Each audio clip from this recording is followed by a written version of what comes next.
In this video, we'll be discussing more about isolines, electric fields, and some other important ideas that come along.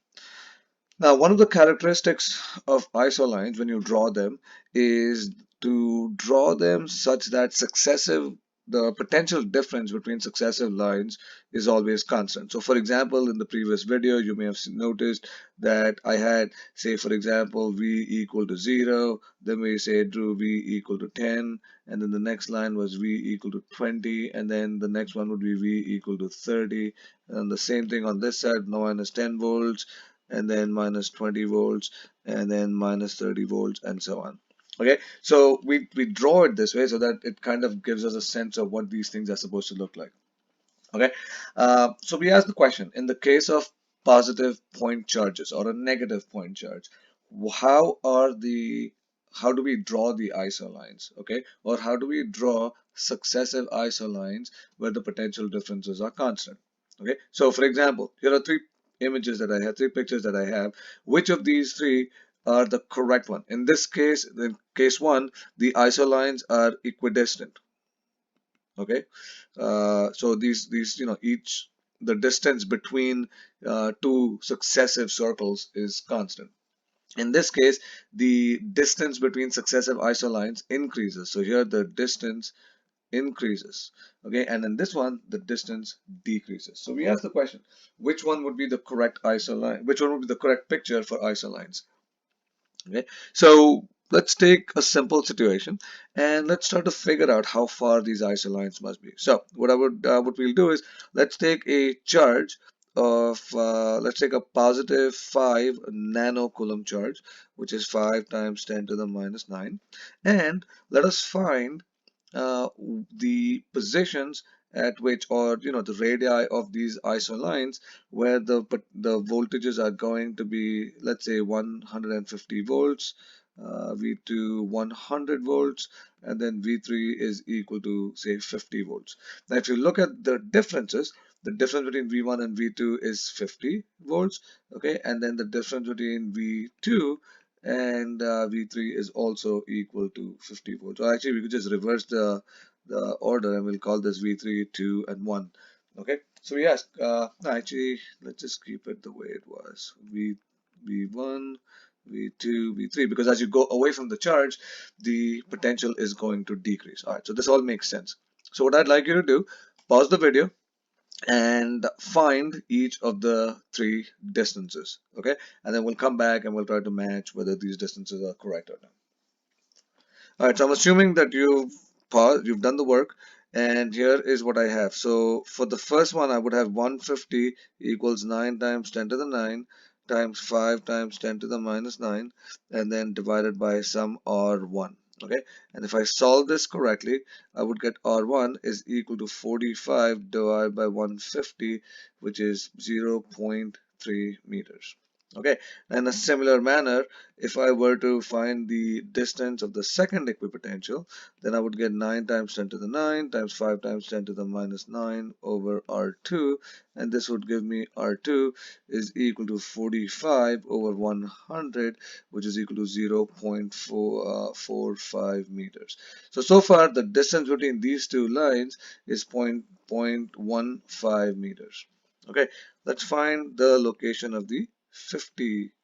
So this would be 45 over, say, R3, and this would give me R3 is equal to 45 over 50, which is 0.9 meters. So now we see that the distance has increased. So this is 0.45 meters. Okay, so for example, in this case, if I had to draw the equipotential line, let's say that this is my uh, 0.3 meters.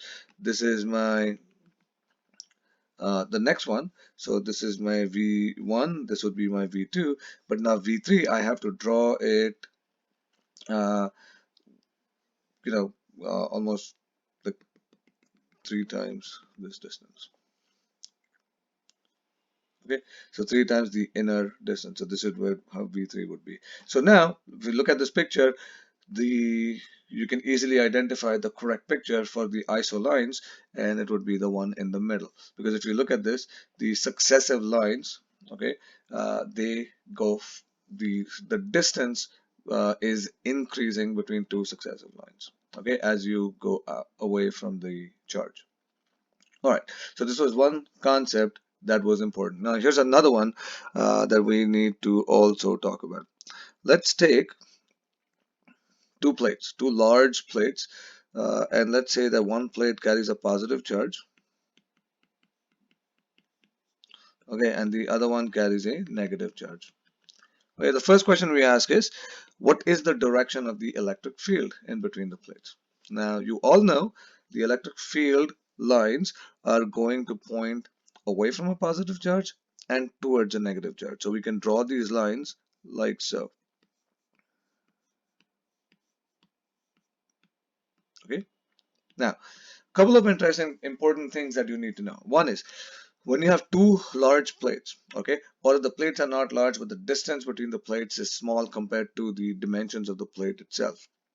All right, we will worry about the things that are happening inside in the meat of the actual charges, like right somewhere in the middle of the charges. Okay, in the edges, we do have these things called edge effects. So if you see the electric field somewhere in the middle will be uniform. That's why I've drawn these parallel lines, okay, that are equidistant from each other. But if you go away, like towards the edges, the field lines would get a little distorted. So we would have these edge effects at the ends. Okay. As far as what we're going to do, we're going to ignore these edge effects and we'll focus mainly on what's happening in the middle. What is important is that E in the middle is constant. It has the same, it is uniform, so it has the same magnitude and the same direction. So no matter where you are, the electric field is constant. A few interesting things come out of this. If I were to place a positive charge, say Q, at some distance, say D, from from one of the plates, okay, we can ask what is the force on this charge, okay, and you know that the force on the charge at this location would be pointing to the right, and this force would be simply equal to Q times E. Okay, now we could say, hey, what if we move this charge closer to the positive plate? So we move it here, somewhere closer to the positive plate. Let's say that this distance is d divided by 2. We ask the same question again. What is the magnitude of the force? What is the direction of the force? Okay, so think about this, pause, think, answer, and come back. All right, so I'm assuming that you've done that. And once again, the direction is going to be the same. It is going to be once again towards in the direction of the electric field because it's a positive charge. Okay. Now the magnitude of the force, we said earlier that the electric field is constant throughout. It does not change. So the magnitude of the force is still going to be Q times E.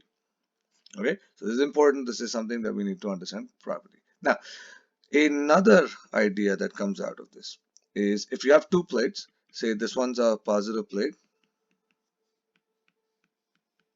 and this one's a negative plate. Now we know that the electric field in between the plates is constant. It is some E. Let the distance between the plate be some D. Okay. Now what we know is that the voltage difference, okay, between the plates, okay, the voltage difference between the two plates is equal to negative E times D. Okay, or if we were to take magnitudes, then we would ignore the negative sign. And this also tells us that the electric field is going to be negative delta V times D. Now, the negative sign, the way it works out is that we know that in the direction as you go from the left plate to the right plate, the voltage is going to drop. So delta V itself will be negative. Okay, so you see the sign works itself out, and so we end up with E being equal to negative delta V over D. Or if you want, think in terms of absolute value signs, and you can find the electric field as the change in the voltage divided by D. Okay, so this could give you the in the case of say equipotential lines. So for example, if I have a situation where my lines are placed like so, and say this is V equals minus 20, this is V equals minus 30, V equals minus 40, and now these are all volts.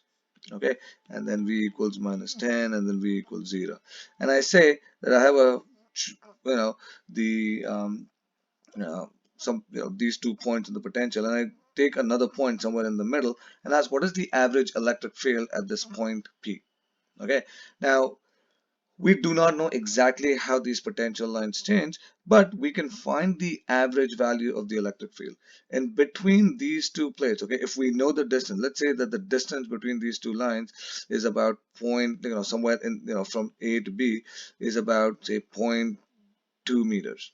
Okay, then we can use this formula that we had earlier that said that E would be equal to negative of delta V divided by D. Okay, and the magnitude would be, if we go from negative 20 to negative 30, okay, we could take the magnitude to be 10 volts and then divide by 0.2, which would give us 50 volts per meter.